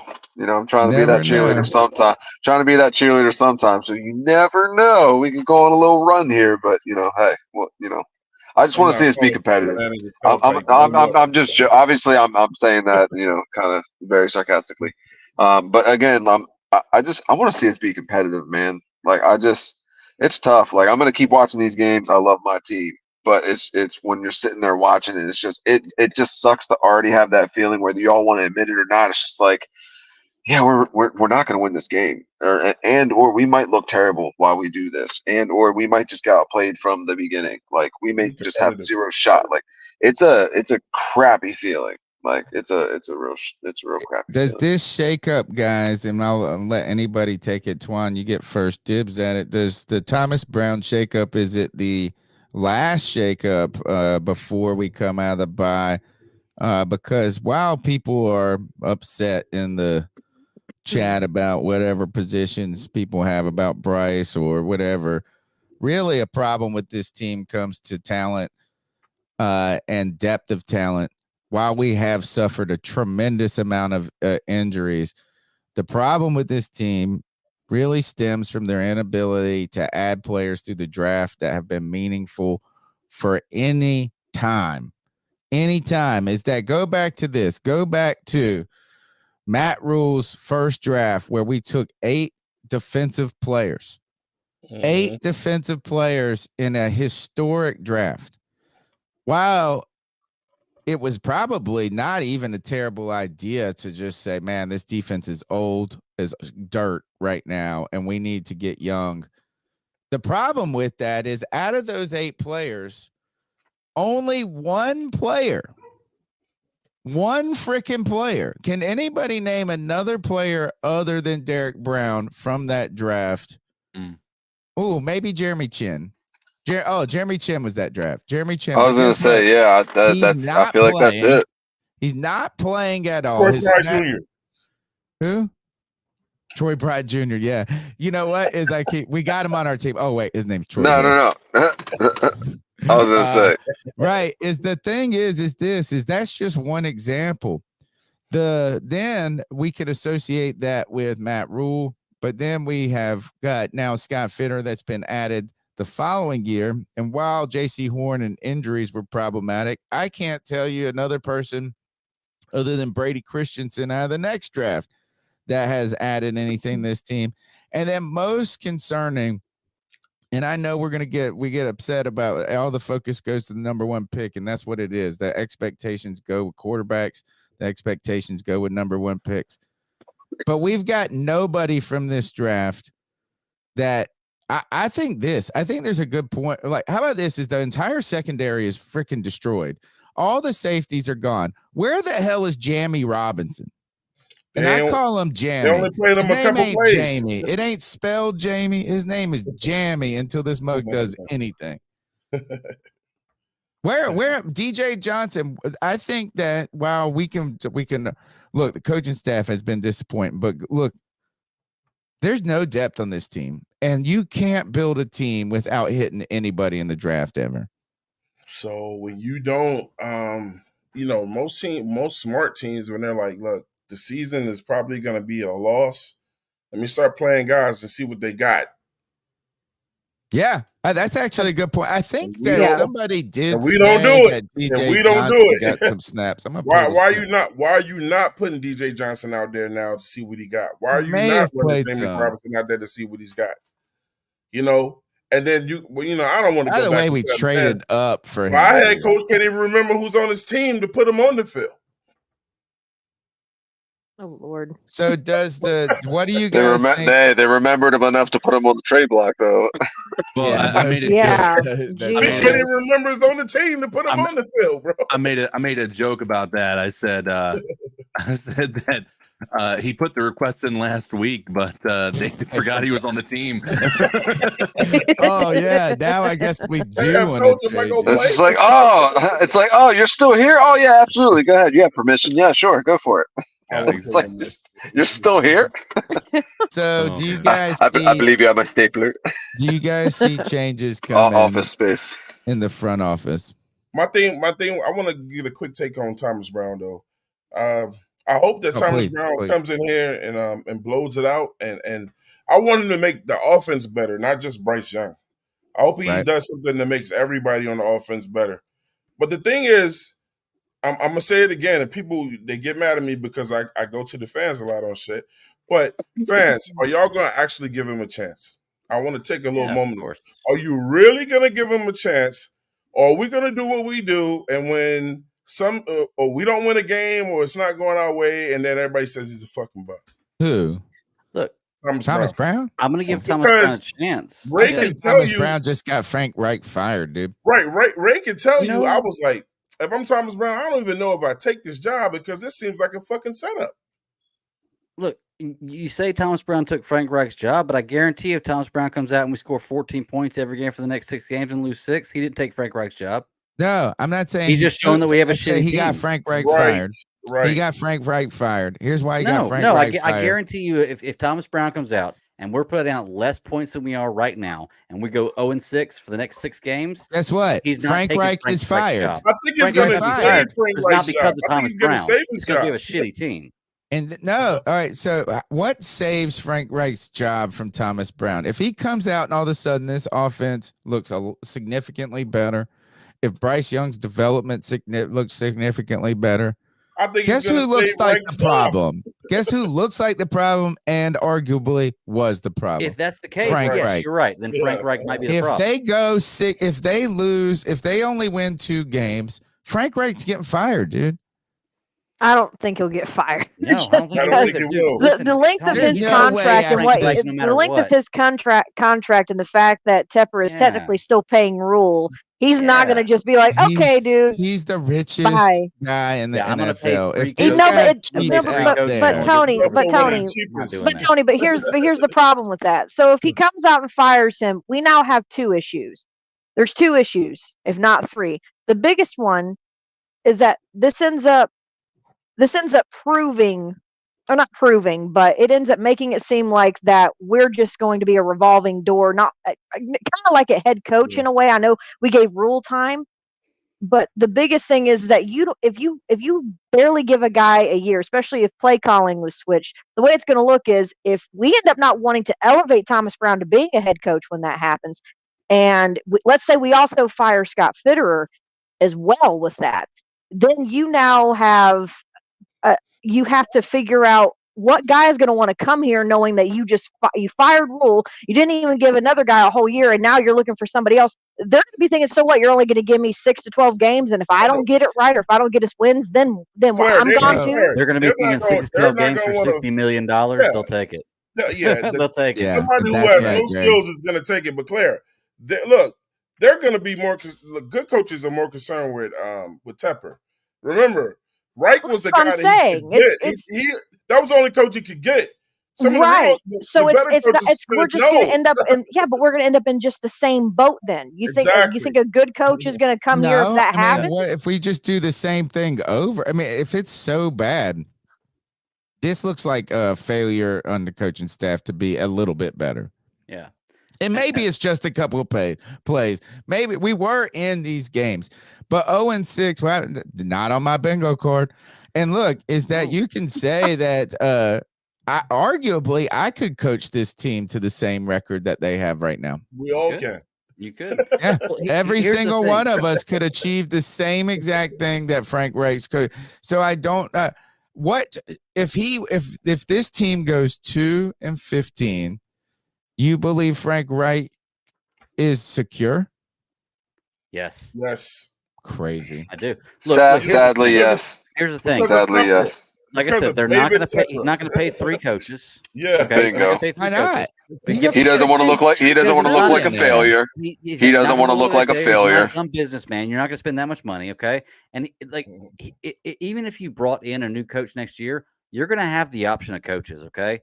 I guarantee you, some up and coming coach, offensive coordinator, has never been a head coach, would take this job, would take the $60 million guaranteed, even if he knew he was getting fired in 6 weeks, because now he has head coaching experience and he's got $60 million in his pocket. Like, they're going to take the job. So don't worry about not finding a coach. Somebody's going to take that. I agree job. with that. I ain't worried about that. Also, I want to point this out. I'm dropping it in the link right now. We're doing a collab show with 704 Charlotte Bound. I'm linking their YouTube channel direct to in the chat, guys.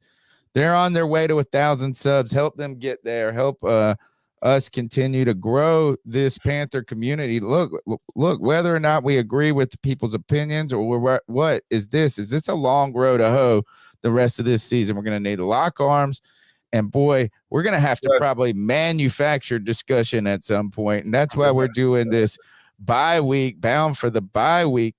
Ray, do you believe that simply because David Tepper wouldn't looking like 2-14 after you just pay more than anything to any coaching staff all around, wouldn't that make you look like a failure? I mean, it would.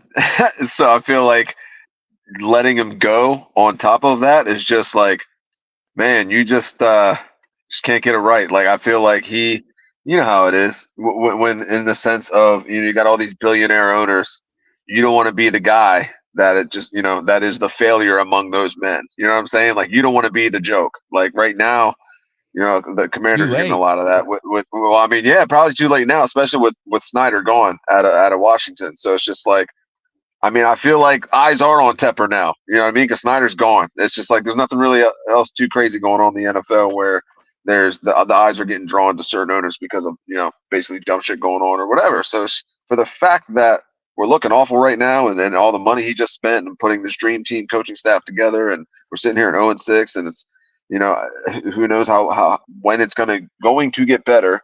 I'd like to think 2-15 is not going to happen, but I mean, it very well could. So I'd like to think he wouldn't give up on a coach that quick. Again, just to kind of quote unquote save face and not look like a complete failure. But yeah, you're right. 2-15 kind of goes a long way to making him look like that already. CK, if this team goes 2-15, is there an argument that you should fire Scott Fitterer, make the decision right away about who your GM is going to be for the next 3 years, and hire that GM and say, you lead the coaching hire, I'm going to take a nap? Yeah, I mean, I think that everything's on the table if it gets to that point again. Everything. I don't think that that's an exaggeration. I think that you could start from scratch. I mean, here's the thing: is Frank Reich? You can talk about him only having 1 year, but he didn't just have 1 year. You can still take what he did in Indianapolis and use that as a potential catalyst to want to fire him here as well, right? Especially if things just continue to look like they're the same issues that he had there. Do I think that Fitterer? I don't know that Fitterer makes it through the year if we continue down the path that you're just. I don't know if he should be the GM period anymore, and I don't care. I was saying this for a long time, guys. I was saying that, look, it's too much of Matt Rule's influence was on Scott Fitterer to know what he truly was. I think that the fact that he has negotiated to get the number 1 pick at what is still a reasonable price to move up from 9 to 1. It was not this crazy overpay or anything like that. I thought that was commendable. But the fact that this team has zero, really this past draft to me is such a big stain on it. DJ Johnson did play 24 snaps. He was on 36% of the defensive snaps in this past game, and I couldn't even tell you what he looked like. So I'm saying that was probably not good. The fact that there is nobody in this secondary and Jamie Robinson isn't even on the team. He played one snap at strong safety in this game, I think is unreal. And I think all of this is a referendum or that might not be the right word. This to me reeks. Yeah, Tepper. I meant not Tepper.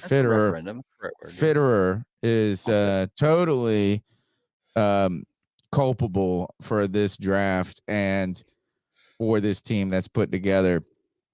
But look, check this out. I was a believer in Fred, and we all joke like I was in Scott We Trust, all that. You know what I'm saying? I know I wasn't by myself. And as bad as Scott is, I seen the light on him. I think you should cut him at the deadline, not wait till the end of the year so you can go ahead and get people in discussions now. But when we fire Scott, right, when it comes, right, can Scott honestly say if he ever sat down and did an interview, I wasn't able to really do my job because when I got there, they put a head coach ahead of me. And when the head coach was gone, then the owner tried to do my job. I think that's why they hired him, Twan. Yeah. I think that's why they hired him. Right. I think they hired him because he's a wet noodle. And then maybe they hired Frank Reich because he also was a yes man. Yeah. And that's who Tepper wants to be surrounded by. Right. Twan, and that's what billionaires love to be surrounded by. Yeah, Twan, adding to your point right there, Twan, like when you talk about how you look at the fault of everything else, like we give Bryce Young all these excuses of rookie quarterback coming into a new team, new head coach, new scheme, all this stuff. Well, guess what? Frank Reich came into a situation where he's in a new team with a new owner and a new scheme and new players. And guess what? If the rumors are true, he didn't get the quarterback he wanted. Yep. So we're going to put all this blame on Frank Reich for being 0-6 when he had a quarterback he didn't want to. So how can I don't feel sorry for Frank Reich at all right now. How can David Tepper, if he forced Bryce Young on Frank Reich, blame him for not being successful with Bryce Young? Tony just told you some billionaire shit. It's not, but That's all I'm saying, though. But you got to take that in consideration. You know, Yeah, it's fucked up. Sure, you got to take that into consideration, but you also have to take into consideration that Frank Reich also has a history in the past couple of years of not being a successful head coach. Right. in the past And couple of he years, with wanted washed Derek up pro Carr, quarterbacks where we had who Who he talent. like a chose, he went who to he Super Bowl. chose. Right. Like, Exactly. Exactly, he CK. chose Brissett. Well, I don't know if he could chose say he Wentz. chose those guys, but maybe Wentz. Actually, he did advocate. But see, I said this. But I said that this GM earlier. though, that He GM wanted man, Rivers. He wanted Rivers too. Yeah, I said this they earlier made the about Tepper. playoffs I with said he Rivers. went out there. I said Tepper went and got. I said he went and got his own quarterback. So then that cut the coach and GM out because I strongly believe they wanted Stroud, right? And then who says that when it was just him and Scott, that Scott was like, "Look, I know you like Reich, but there's a better coach." Boom, boom, boom. I'm doing I business want with black him. Frank And he Reich. said, "I want Frank." Right. I want Jim. Who says that Scott didn't say, let's keep the old Scott coach said whatever right you here? want. He fondles Yeah. Tepper's balls. That's I'll what get he back to does. this, man. You Yeah. can't say no to him. Shit.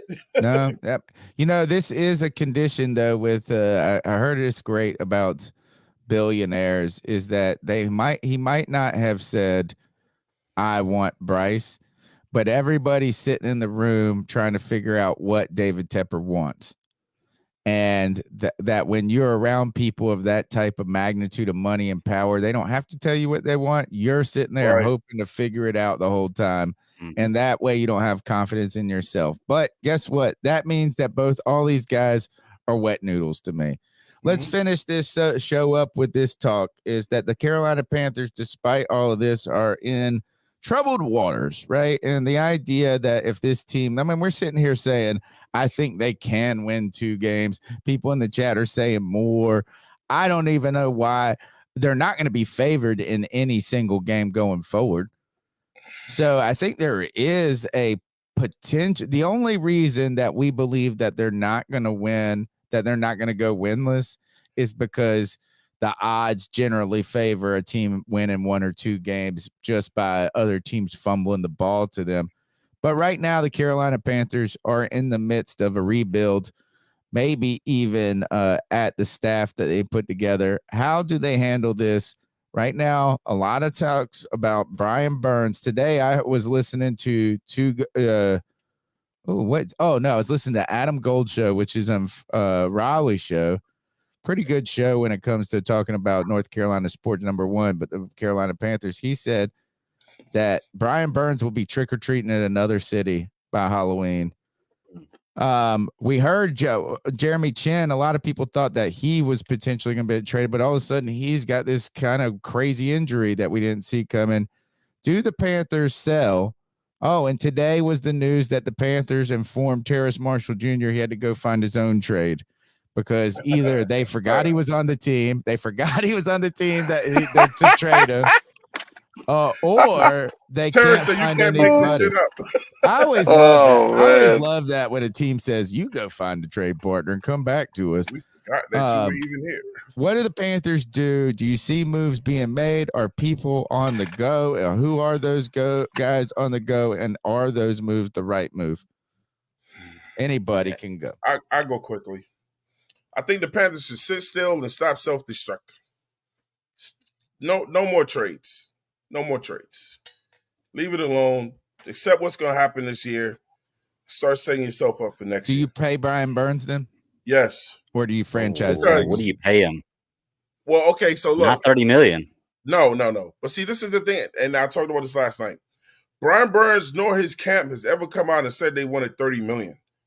The media pushed that out there, and fans took it and was like, "He ain't working with his that. He agent never wants asked for $30 million." He Well, could then have why asked haven't Pence they for done the deal 25, yet? and they could have said no. Then why hasn't the deal gotten done? He could have asked the Panthers for 25, and they could have said no. He probably had a limit where he's like, "I'm not going below this number." Or it could be the money's right, but the years aren't. Or it could be the guaranteed money. The guaranteed Like money. stability can mean more than, the amount. Like, if they're like, well, we're only going to pay you for 4. And he's like, well, I want 5 to 6 or 7. Yeah, So semantics about of the that. bill. Yeah. I think I we don't should know. just Maybe he wants ownership in the team. There you go. Give him some PSLs, right? A little shot at USC right there. Yeah, no kidding. That can't be true. He Give him ain't some gonna get that. Bitcoin. I Listen, mean, if He it ain't is Bitcoin. true, like That's man, awesome. That guy's got the that takes biggest some dick in took the some world. huevos right there, man. That takes some huevos right there. I think that we All should right, just sit so tight, accept our Twan wants lumps. to sit tight. Yes, accept our lumps. And I mean, I just think Scott is the scapegoat to fire him, but go ahead. I mean, they ain't gonna let him be who he is anyway. Tepper needs to hire a GM that's That gonna has a come in here backbone. and has an actual voice and that's gonna be willing to get fired and go, bro, look, you hired me for this, let me do it. But is he gonna hire a guy like that? Probably not. You know what I'm saying?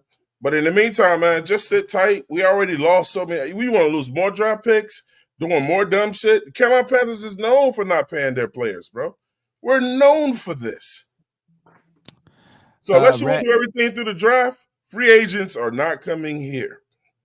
Well, we're gonna have, they are. We're gonna about to be paying out some money. We have to do what Jacksonville did, and Jacksonville had to overpay because they're not a destination. They're not gonna get a no good So deal. we're a check destination. We're a check destination. Come get your check and leave. Ray, what should we do? Should the Panthers be making moves? Should they sit tight? Who should be on the move, and what do you want for them? I mean, I keep going back and forth. There's part of me that wants to get rid of Brian just for the draft capital. You know, if you guys know me, I love talking drafts. I love draft time. So of course, you know me, I want draft picks. We don't really have that many, and we damn sure don't have a first. And we would have the first overall right now if we actually had our own first. But with that being said, it's there's times where I think to myself, like, well, if we technically have the cornerstone of obviously every team, which is a quarterback, you know, on the offense, like we need that for the defense. And I mean, really outside of Brian, I don't know who that is on this team right now. So it's just, I feel like we almost have to keep that. Like we have the building block to each side. Like I want to say it technically should be J.C. Horn, but my man can't stay on the field. So it's to a point where like I almost feel I want to say everyone's basically up for grabs outside of Brian on that defense. And I guess now Chin, and it kind of made me laugh when the Chin news popped up. It's just like, man, so you were rumored to get traded and now you're just conveniently hurt for the next 6 weeks. Like you must have really wanted to stay. Like oh well, I'm on the trade block. I'm on the trade block. Let me throw myself down these stairs right quick. Yeah. Been like, it's like fine, coach, I fell down the stairs. I had an accident at home. I would be like, I am fine, dude. I am 100% fine. This team doctor making this shit up. I'm ready to get traded. Greg, CK, your thoughts on trades and moving people, and then Claire, jump in there. Go ahead, CK. All right, I'll throw mine out there. I'm right there with the thought that we don't do anything. I mean, I'm so tired of this making moves and then always losing. Like, I can't really speak to anything that we've won with Scott Fitterer at the helm. I just don't. The thing I was telling I had this conversation with a couple of coworkers today. Trading away players for draft picks is a weird decision because we haven't been able to hit on draft picks since Hurney left. Exactly. You know what I mean? So like, and listen, I'm not saying this to say Hurney was the greatest GM in the world, but Hurney hit on the first round, and there were still some people in the second and third rounds that he was able to get. We can't say the same at all for Fitterer. Fitterer has not. You can't put one person on the list that Fitterer you felt like he drafted in the later rounds that you thought, you know what, he made the right choice. Yeah, Greg, look. Sometimes, man, you just got to look at the situation and realize it's time to sell the farm. I say Carolina gets rid of J.C. Horn, gets rid of Dante Jackson, Brian Burns, Frankie Louvu, DJ Chark, Adam Thielen. Every player we have, you build around Bryce Young and Derek Brown. You trade everything you can, second, third, anything past the second round. You trade those picks away to get into the first and the second as much as you can the next 2 and 3 years, and you build around that and free agency. I mean, I'm sorry. The reason why Carolina's in the situation they're in is because we've half-assed tanked for the last few years. We need to go full on tank. Stop half-assing it. Get rid of every asset we have. Get as much as we can. Who cares about anything past the third round? Because we never hit on that anyway. Get rid of everything we can to build up as much as we can, at least next year for the first round, and the next couple of years have multiple firsts and seconds going into what we have. We just have no other shot. It's time to rebuild. It's time to sell the farm. We're going to suck for the next few years regardless. Even if we don't do this, even if we go what we got, we're still going to suck. We might as well suck and be rebuilding. That's all I'm saying. Claire? Y'all sound like we're all over the damn place. Good. If we all agreed, it would be boring. Jesus. Oh no, it's just no. I didn't expect Bat Daddy to go to the complete opposite end of the spectrum. Somebody had to. So I did hear on the, as part of the Panthers rumor mill that's going around on Twitter that it has been brought up that Frankie Louvu could actually be more of a trade commodity than Brian Burns right now. I'm not sure what has spawned the thought behind that, other than the fact that maybe they're trying to hold on to Brian Burns and say, we still want to work out a deal. Worst case scenario, we'll just franchise tag you. I don't know what it is, but either way, I hope not Frankie in a way, because he's actually I've actually kind of called Frankie Louvu a unicorn for this team, in a sense that usually we lose players that are actually decent and we just let them go to prosper somewhere else. And this is the first time we've had a guy come here and actually make a difference on this team who was a nobody on the team he was on previously. So I mean, it's former Matt Rule guy, by the way, out of Temple, I believe. I'm not sure where he played. I just know he went undrafted and then was taken and he was picked by the Jets. And I think so. I'll have to look. I'm not sure. That happened. I'll look it up. But anyway, as far as trades, I think trading there are certain players we're trading them. I think it's kind of almost laughable as what's the point of trading them. Brian Burns would make sense, as much as I wouldn't want it to have happened, in my opinion. Frankie Louvu does make sense. It wouldn't happen, but he does hold value. Derek Brown, I'm not saying it would happen. He's not even been brought up, but there are positional players right now who make sense. There are some people who have mentioned players that they would love to see traded away. That, to me, it's like you're not going to get anything for him. You're almost like just getting rid of him just to think that you could unload his contract or something. Which that doesn't always happen anyway. I know some people have been up, and I know Twan's gonna groan when I say it, but I know Ian Thomas in the past has been brought up as he should be somebody that we trade because, but it's like, but there's, Who are you gonna trade him to the XFL? Who's gonna take him? Yeah, but that's my point. These are players that people have brought up. They get frustrated when you say, well, we should trade Brian Burns, we should trade this person, we should trade that person. But it's because anyone else that you don't want on this team, no one else is going to want him either. So that's the problem. That's my whole point. So that's just real quick, is Eddie Berna in the chat's right? Is Frankie Louvu? I was wrong. Went to Washington State. Washington. Okay.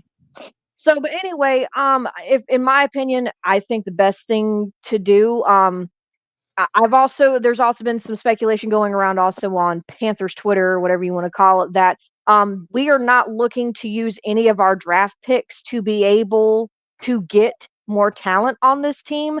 The idea is we are wanting to trade away players that we can get picks for and or a player for as well.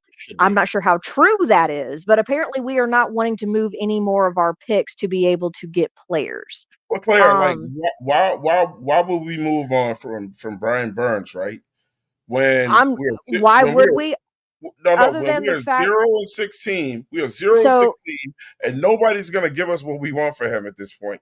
Nobody. After turning down the Rams, and apparently, and I was wrong when we did that show. I said that we're not going to get. They didn't give us their 2024 because they don't have it. They do have it, actually, but it's just my understanding after I read more into that is that because it was the first time since 2016 that they actually had a first round pick, they did not want to give their next first round pick up again. Like they weren't wanting to do that.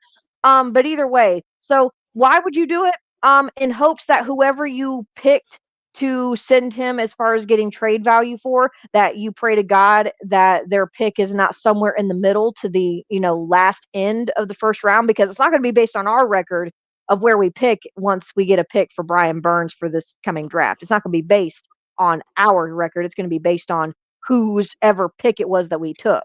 So if he goes to somebody like it's been rumored that the Ravens are apparently interested in him. I don't know how true that is. These are just things I'm hearing on Twitter.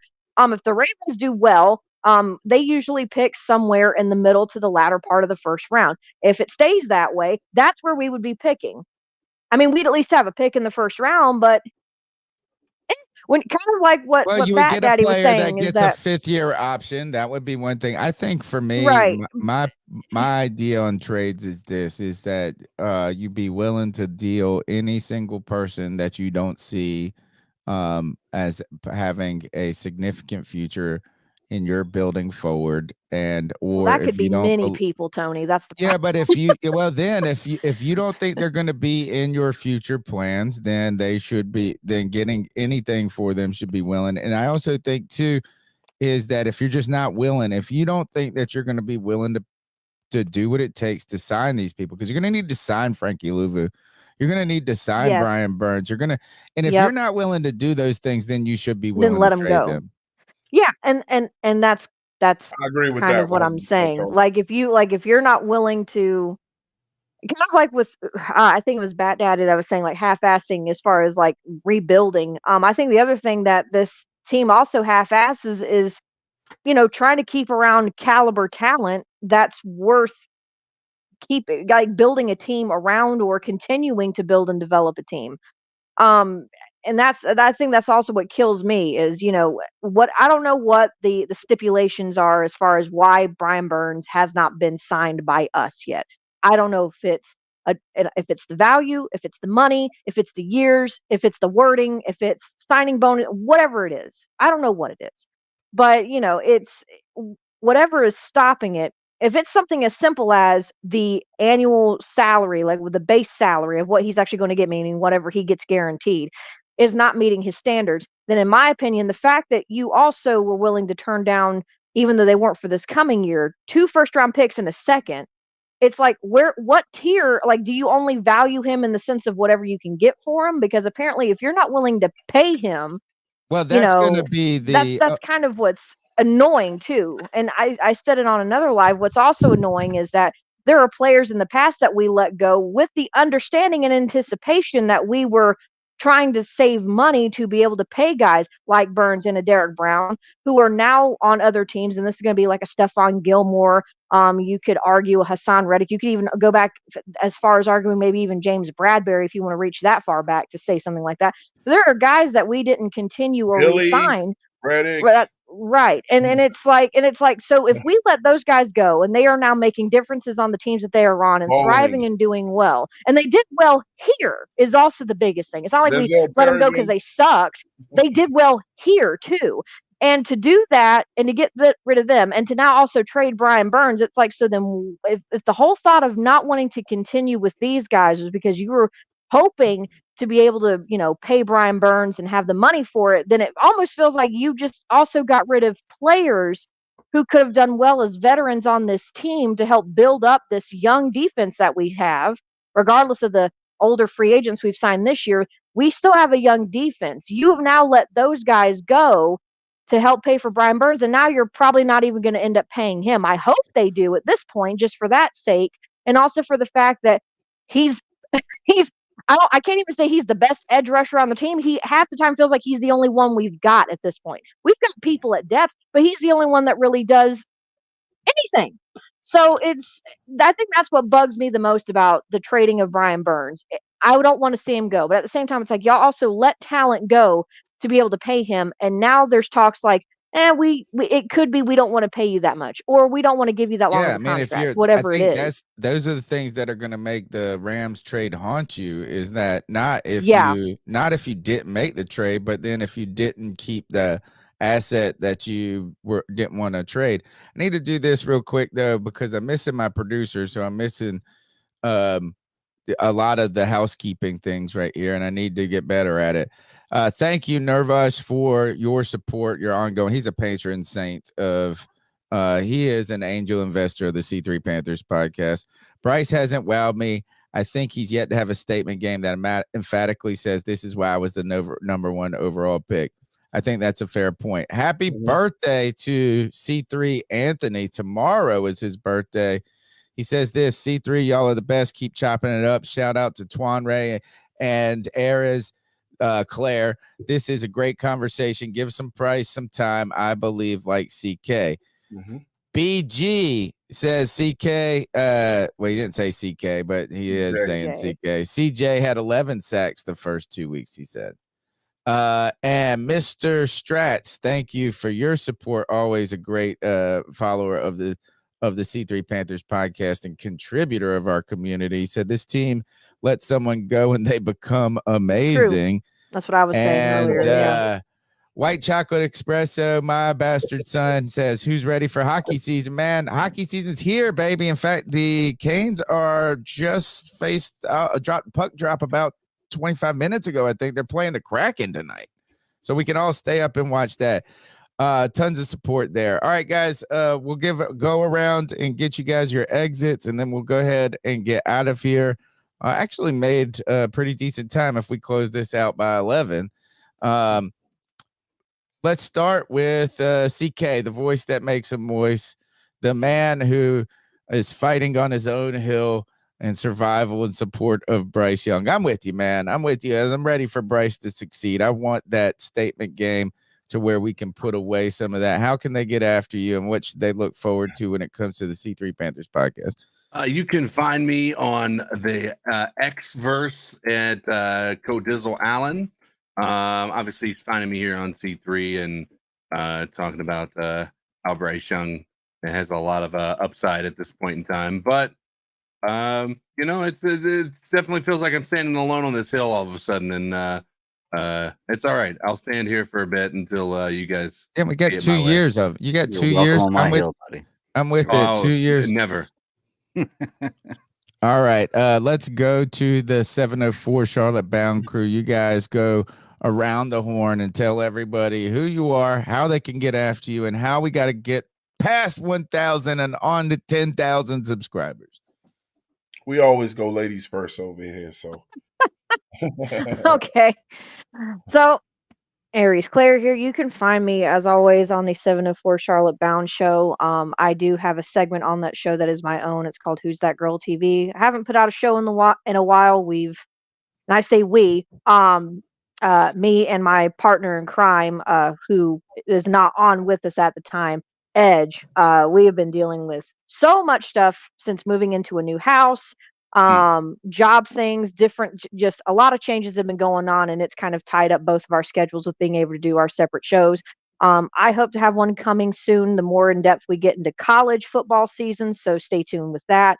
You can find me on, as CK was saying, the X-verse. I like that. I still like calling it Twitter, because I'm sorry, the X-verse just sounds, just X in general sounds very shady. But anyway, you can find me on there at Aries Claire _93.